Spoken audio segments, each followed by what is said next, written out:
Vamos a comenzar entonces con el tema de análisis de cloruro de sodio en los alimentos por medio de la refractometría.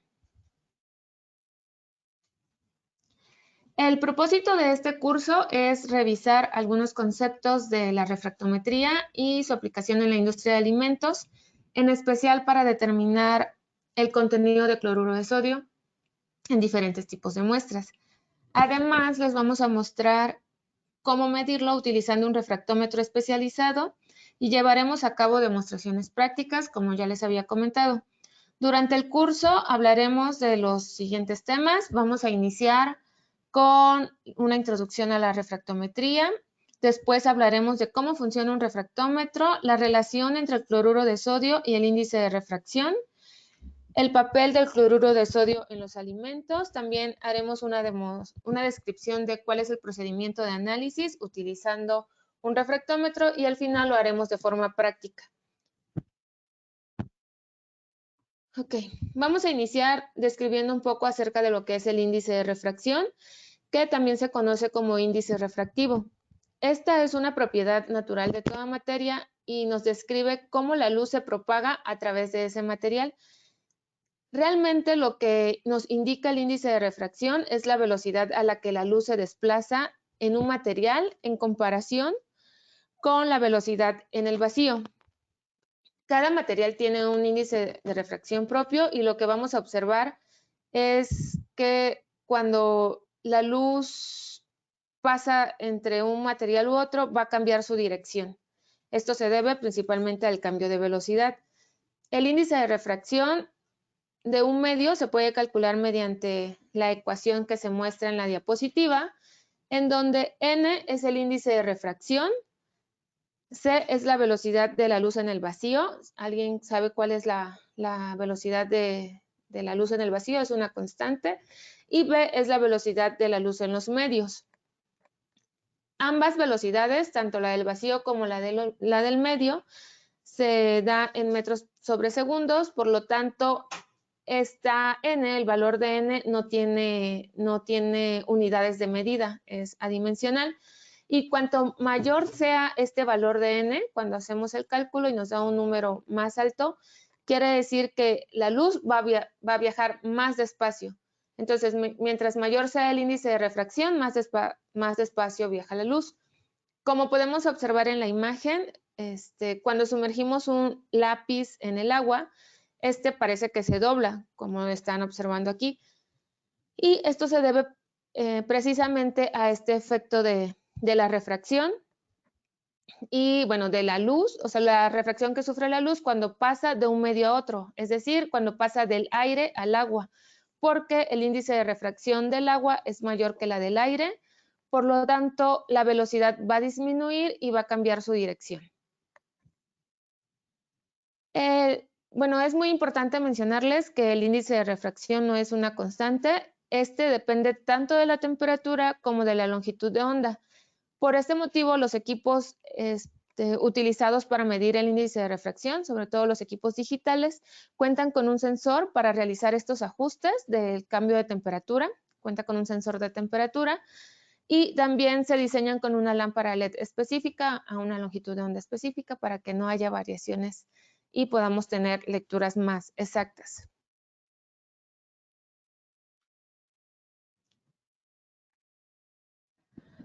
Ahora, el principio que nos describe cómo la luz pasa de un medio a otro se conoce como la ley de Snell o también se conoce como la ley de refracción, la ley de la refracción.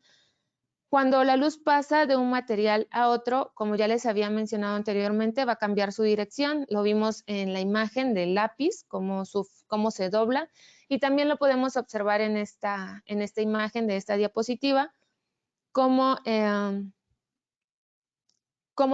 se realiza este cambio de dirección.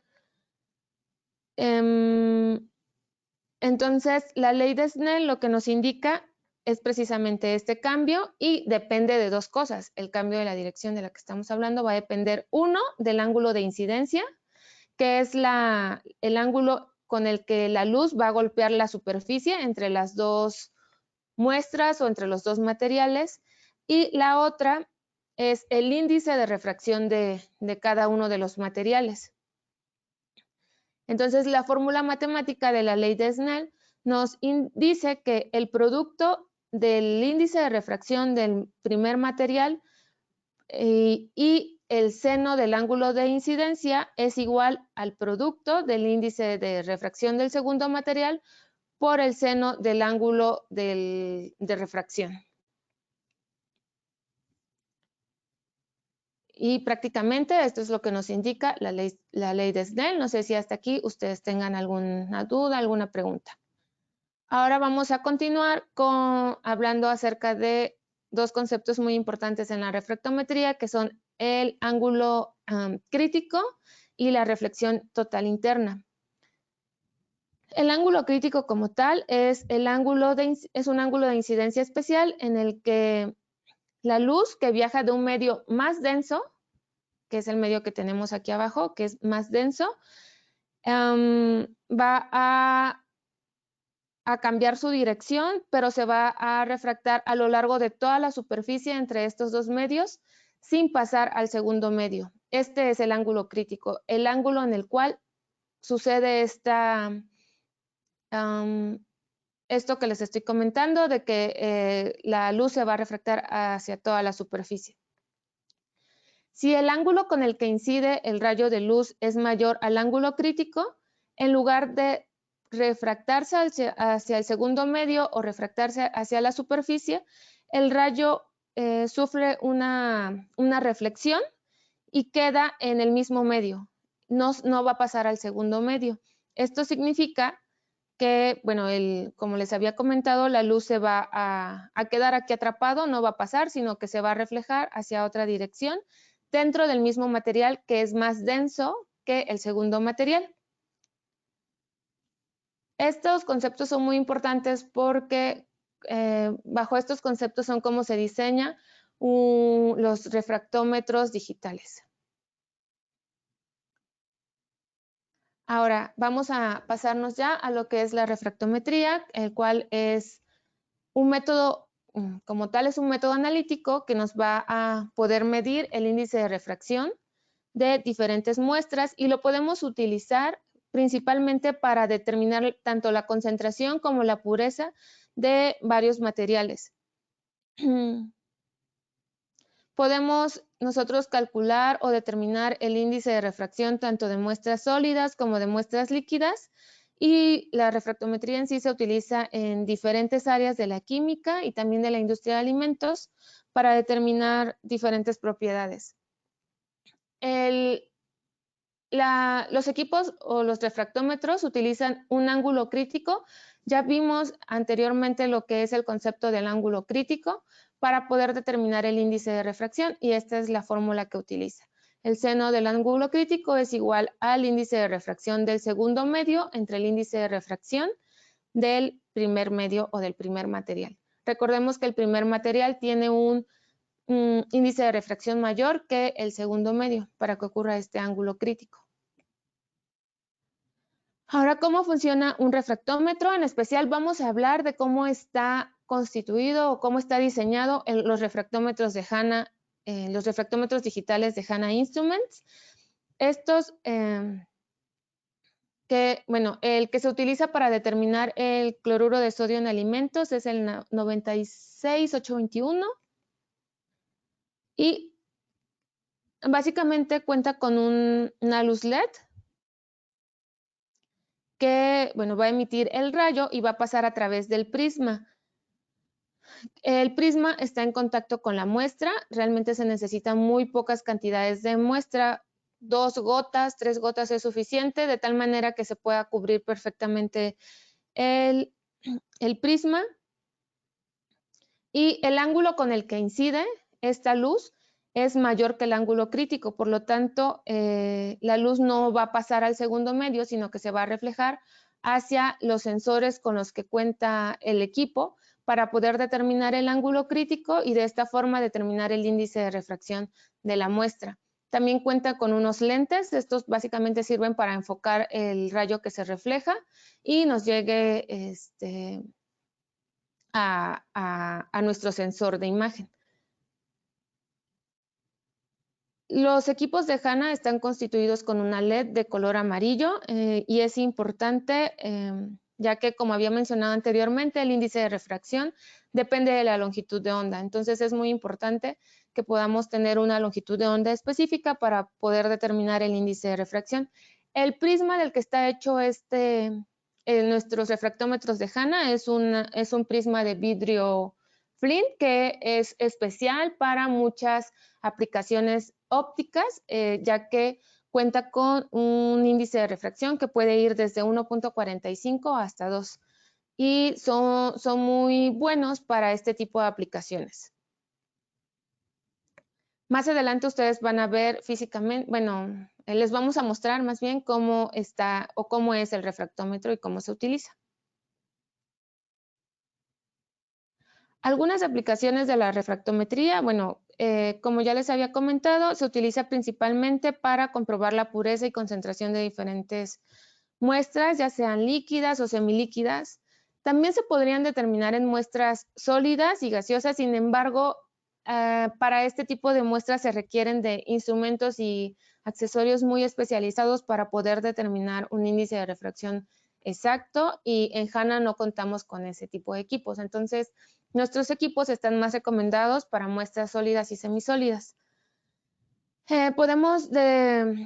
Tenemos algunas aplicaciones importantes de la refractometría, por ejemplo, puede ser en el control de calidad de alimentos y bebidas principalmente, podemos medir el contenido de azúcares, los grados Osles, y es muy importante o es casi fundamental en la producción tanto de diferentes tipos de alimentos y de diferentes tipos de bebidas, como son los jugos, en vinos, en cervezas también se puede medir y en diferentes productos lácteos.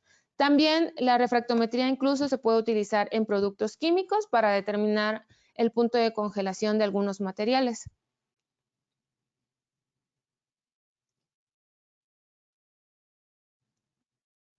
Ok, antes de entrar a lo que es la medición del cloruro de sodio con el refractómetro vamos a hablar un poquito acerca de por qué es importante. Generalmente el cloruro de sodio se conoce como sal de mesa y podemos agregarlo a los alimentos en la fabricación de alimentos, principalmente uno para conservar los alimentos, o sea, extender su vida, ya que tiene algunas propiedades que pueden ayudar a prolongar precisamente su vida útil y ayuda a reducir la actividad de microorganismos como son bacterias o levaduras. Entonces, esto hace que se pueda extender la vida útil de anaquel de los alimentos. También puede mejorar el sabor, ya que bueno, la sal hace que tenga los alimentos procesados sean más sabrosos y también sean más, ¿cómo se dice la palabra? Ya se me olvidó, que no podamos dejar de comer esos alimentos.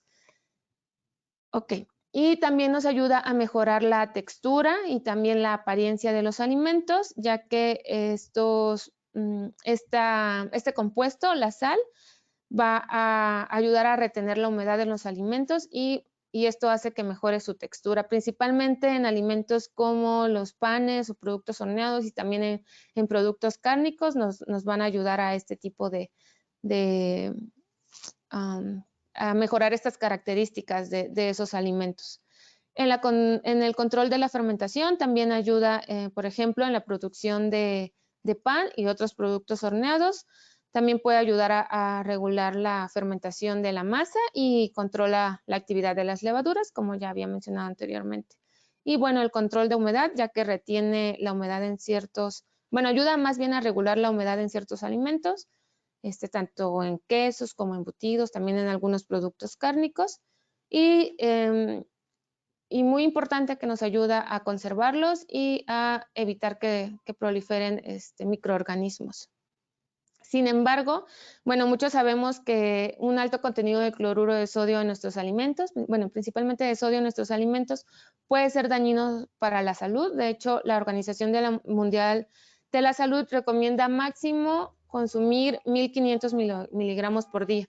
Es muy difícil estar contando cuánto se consume, pero generalmente en las etiquetas de los productos que nosotros compramos en el súper vienen especificados la cantidad de sodio que contienen esos alimentos. Entonces, para evitar algún riesgo en la salud, sería muy importante que todos podamos identificar estas etiquetas, sobre todo en el contenido de sodio, para pues, evitar consumir de más.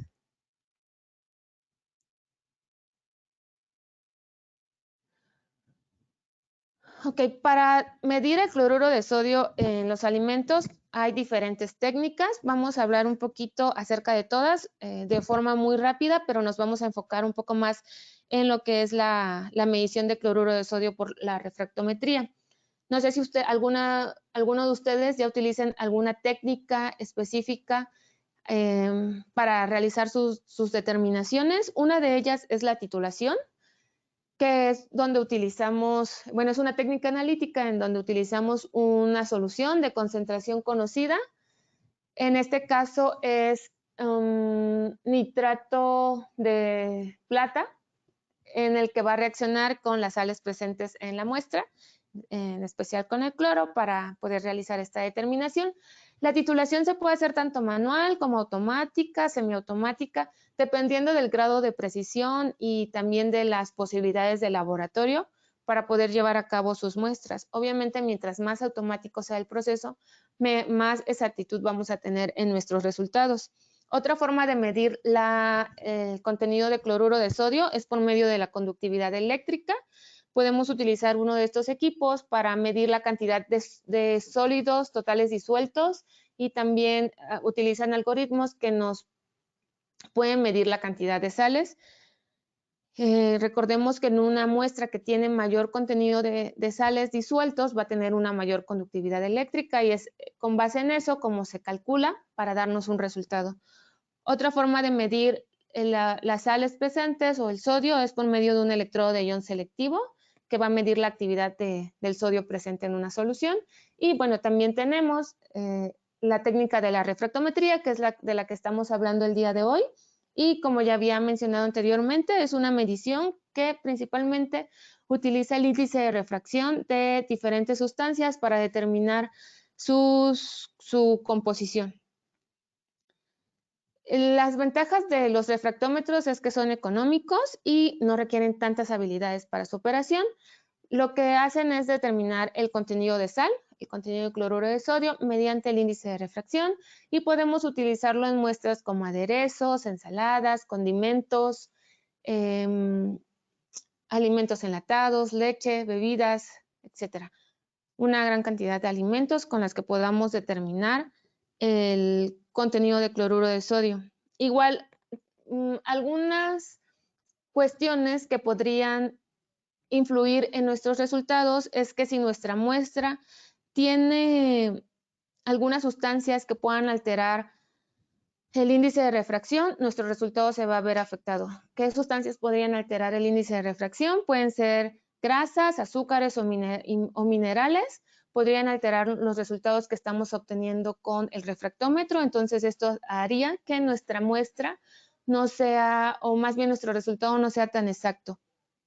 Igual van a haber muestras que por su naturaleza, debido a otros solutos que están presentes en esa muestra, no van a poder aplicarse con esta técnica. Entonces tendría que elegirse alguna de las otras que ya mencioné para su determinación.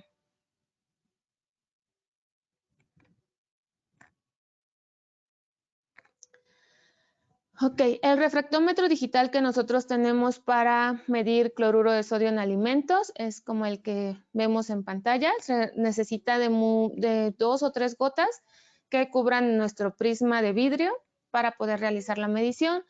Estos equipos están diseñados para trabajar en un intervalo de medición de, por ejemplo, tenemos gramos sobre 100 gramos, es de 0 a 28. Gramos sobre 100 mililitros es de 0 a 34. También podemos medir la concentración en gravedad específica, que va desde 1 hasta 1.216, o en grados Baume, que va desde 0 hasta 26. Y también el equipo cuenta con un sensor de temperatura que nos va a ayudar que nos va a realizar las compensaciones de temperatura para tener lecturas más exactas. Recordemos que el índice de refracción depende de la temperatura a la que estamos realizando la medición. El procedimiento de medición es muy sencillo. Se los voy a describir un poquito y más adelante lo vamos a hacer de forma práctica. Primero hay que encender el equipo con el botón de encendido y apagado. Posteriormente, el equipo nos va a pedir que realicemos un cero. Este cero se realiza con agua destilada. Necesitamos de 2 gotas de agua destilada y una vez que lo colocamos en el prisma y ya la temperatura está estable, podemos seleccionar el botón de cero.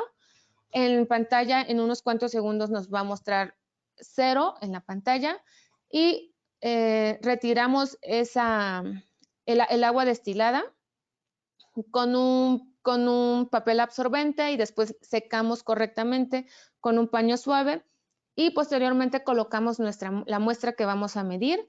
Una vez colocada, igual esperamos a que la temperatura se estabilice, igual es muy rápido la estabilización de la temperatura. Seleccionamos el botón de leer y en la pantalla nos va a mostrar el resultado, ya sea en la unidad de medida que ustedes hayan seleccionado, en gramos sobre 100 gramos, gramos sobre 100 mililitros, gravedad específica o grados Baume. Y una vez que ya obtenemos nuestros resultados, tenemos que limpiar con agua destilada las veces que sea necesario, sobre todo cuando utilizamos muestras que pueden tener sólidos que podrían quedarse en nuestro prisma. Entonces, únicamente limpiamos con agua destilada, absorbemos el agua y secamos muy bien para realizar nuestra siguiente medición o para guardar el equipo. Es muy sencillo, este paso es bastante rápido, no hay tantas complicaciones, a menos que sea una muestra difícil de tratar, podríamos tener algunas pequeñas desviaciones, incluso en pantalla nos puede marcar algún error de que la muestra no se puede leer, de que no se colocó bien o de que la lámpara ya no está emitiendo suficiente luz para realizar la medición. Cuando esto sucede, obviamente se tiene que enviar el equipo a nuestro departamento de servicio técnico para que ellos lo evalúen y vean si puede haber alguna solución con el equipo. Algunas recomendaciones o cuidados que nosotros debemos de realizar con nuestro refractómetro digital para que funcione correctamente. Uno es realizar la limpieza. Después de cada medición debemos de retirar correctamente nuestra muestra y limpiarlo con agua destilada. No se debe de utilizar ningún solvente para limpiarlo porque esto puede dañar el prisma. Únicamente se limpia con agua destilada, se absorbe con un papel absorbente y se vuelve a limpiar las veces que sean necesarias hasta que ya no queden residuos. También tenemos que almacenarlo de forma adecuada. Si nosotros estamos trabajando en un laboratorio donde el equipo siempre va a quedar fijo, lo podemos dejar ahí. Si tenemos que transportarnos de un lugar a otro, se recomienda que se guarde el refractómetro en su estuche para evitar que se caiga, porque esto puede dañar nuestro prisma y los componentes internos del equipo. También es muy importante almacenarlo en un lugar que no tenga tanta humedad, que no esté en contacto directo con la luz del sol y evitar también las temperaturas extremas. Entonces, debemos de tener algunos cuidados en ese tipo de cuestiones para el almacenamiento adecuado. Se requiere de una calibración regular. Generalmente este equipo no se calibra, se hace el cero.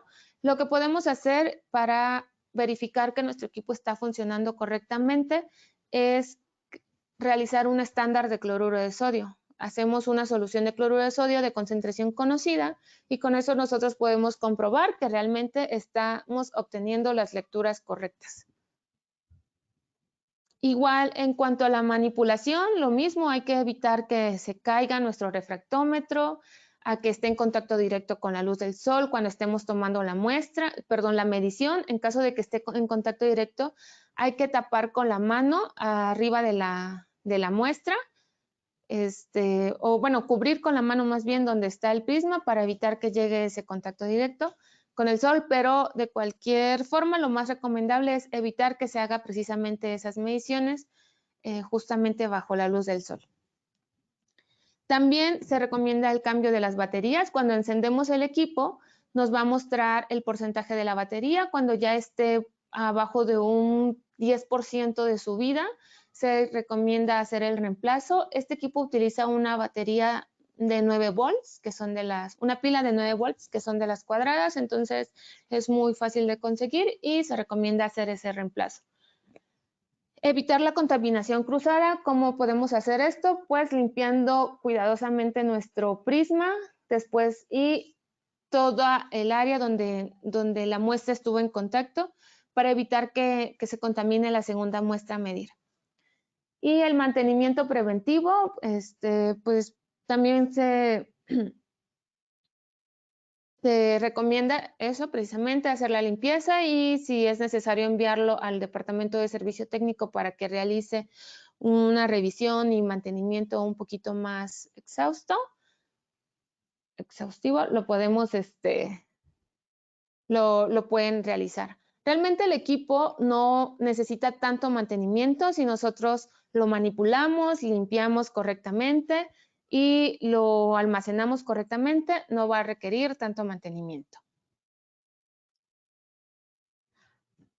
Vamos a pasar ahora a la sección de las pruebas para que ustedes conozcan el equipo. Nada más denme unos segundos para podernos pasar.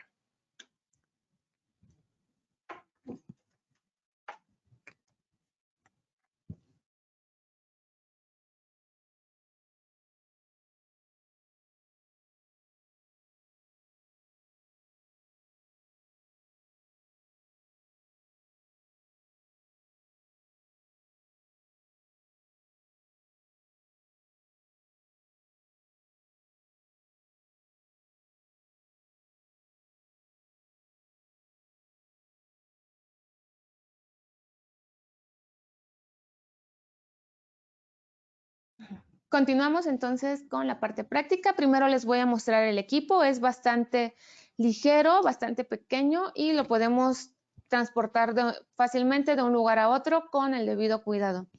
El equipo, como ya les había mencionado, tiene una luz LED que está internamente y va a emitir un rayo de luz de color amarillo. Aquí en esta parte es donde tenemos el prisma y el anillo de acero inoxidable. El prisma es de vidrio, que es donde va a estar en contacto con la muestra.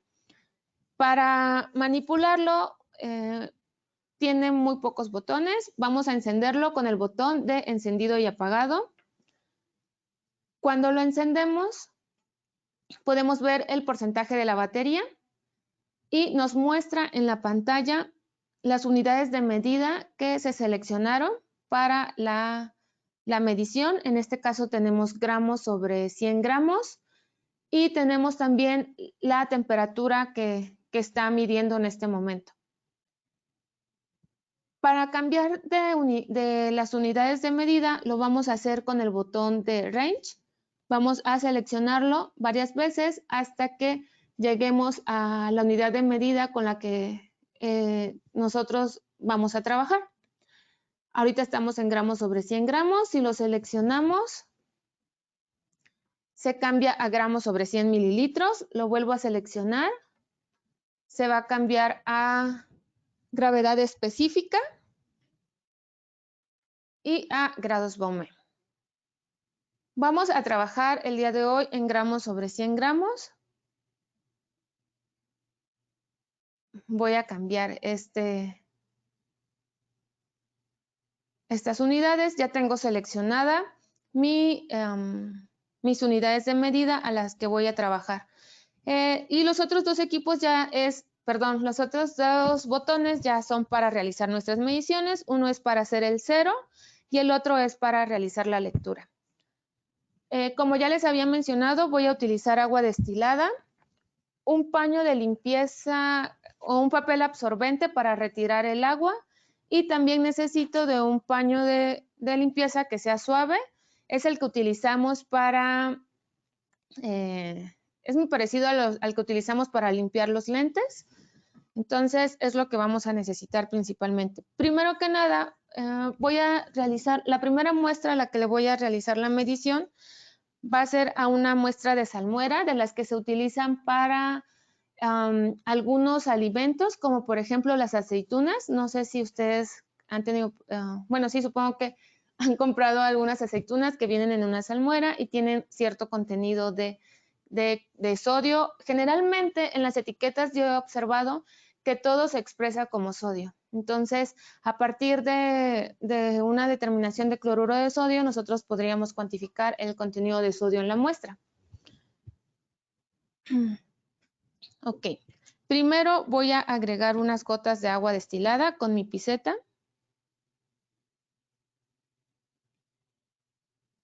De tal manera que cubra perfectamente bien el prisma. Si pueden observar que cubrimos el prisma. Y voy a seleccionar el botón de 0 para hacer la lectura. Ok, ya me aparece 0 y la lectura de ATC quiere decir que realizó la compensación automática de temperatura. Ahora con el papel absorbente voy a retirar cuidadosamente el exceso de agua destilada. Ok, y vamos a secar con nuestro paño de limpieza.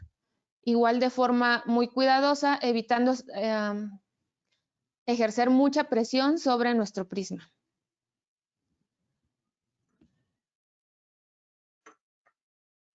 Y ahora se recomienda para agregar la muestra utilizar ya sea una jeringa o una pipeta Pasteur para agregar nuestras muestras gota a gota, evitando que se nos ensucie todo nuestro equipo. El equipo tiene una protección IP65, esto quiere decir que está protegido contra polvo y algunas como pequeñas salpicaduras de agua, pero pero si se moja mucho de agua, pues no vamos a poder proteger los componentes internos de nuestro equipo. Entonces, igual voy a agregar algunas gotas. Una vez que ya hice el 0, agrego algunas gotas. Solo con 3 gotas ya observo que sí está cubierto perfectamente bien mi prisma, que es lo importante. Y voy a seleccionar el botón de lectura. Me aparece el botón de un icono de un reloj de arena, quiere decir que estaba haciendo la lectura. Y ahora ya nos aparece la concentración, fue de 6.6 en gramos sobre 100 gramos. Si queremos obtenerlo en otra unidad de medida, podemos cambiarlo con el botón de range. Ahora voy a limpiar esta muestra, igual lo voy a absorber con el papel absorbente y voy a limpiar con agua destilada. Aunque es una muestra que no tiene tantos sólidos suspendidos, de todas maneras sí hay que limpiar con abundante agua destilada. Muy bien. Bueno, ya hice esta medición de cloruro de sodio en una muestra de salmuera, de las que se utilizan para algunos alimentos como las aceitunas. Tengo otra muestra que es una bebida energética. También voy a determinar la concentración de cloruro de sodio en esta bebida.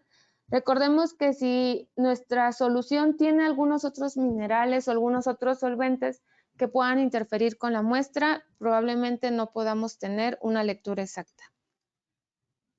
Antes de cada muestra hay que realizar un 0. Entonces, primero voy a realizar el 0 para pasarme a la siguiente medición.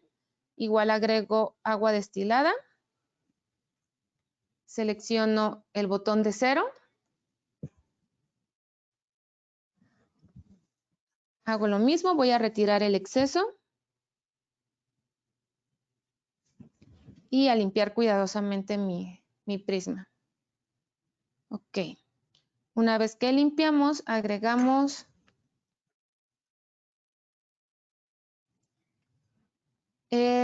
la muestra que voy a medir.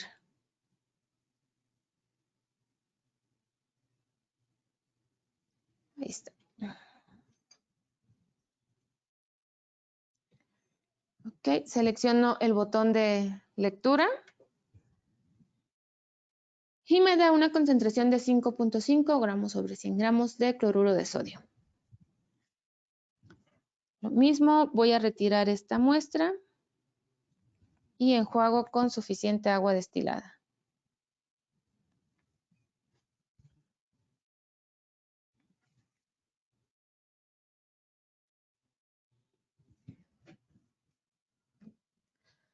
Y finalmente tengo otra muestra que es una salsa de las de tipo Valentina.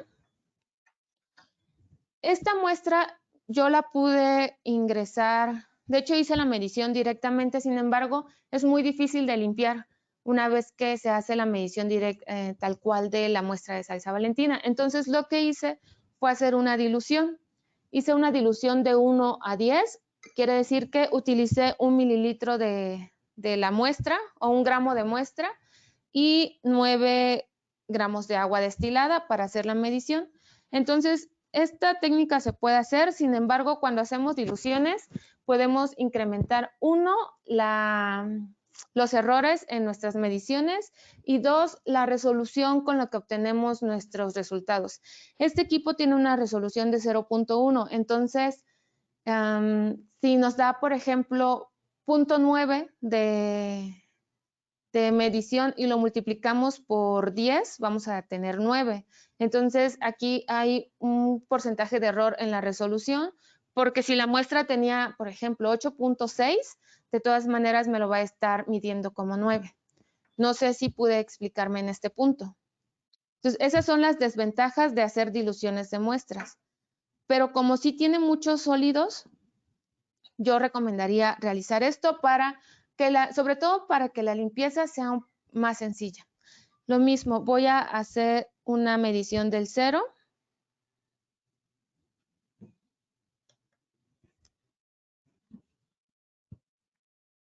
Ahora vamos a retirar el exceso de agua.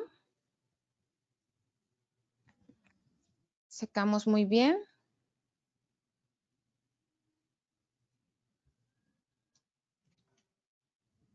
Y colocamos nuestra muestra.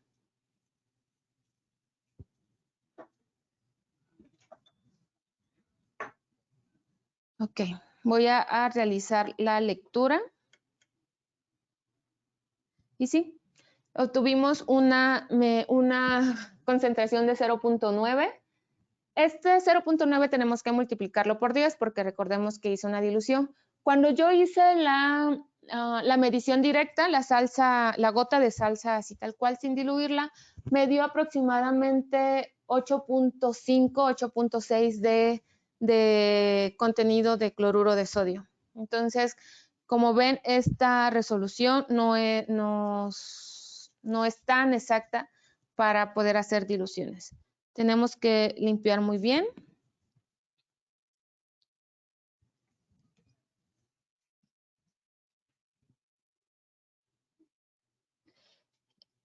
Esta muestra, a pesar de que hice una dilución, todavía tiene muchos sólidos suspendidos, entonces sí tengo que limpiar bastante bien para que no me quede